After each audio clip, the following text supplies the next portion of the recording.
Hola, com va la cosa? O siga, que m'he ficat dins d'un edifici que té un teatre. Bé, i una cafeteria. He fet un nou amic i he conegut els seus companys i companyes de funció. Molt simpàtics. Hay uno un poco raro.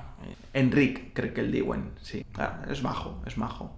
¿Quién me iba a decir a mí, cuando venía a Valencia, que iba a encontrarme con mi motivo? Ya sabéis, que ya no me motiva. ¿Quién me iba a decir que iba a acabar aquí? Si es que esto es un camerino. Es un camerino. Tengo actores y actrices de vecinos ahí al costat. Ahí. Menos mal que se me ocurrió empezar a hacer estos vídeos para contar mi experiencia. Que ahí los tenéis, todos en YouTube, organizados con su nombre y su número de capítulo. Capítol 1, capítol 2, capítol 3, 4,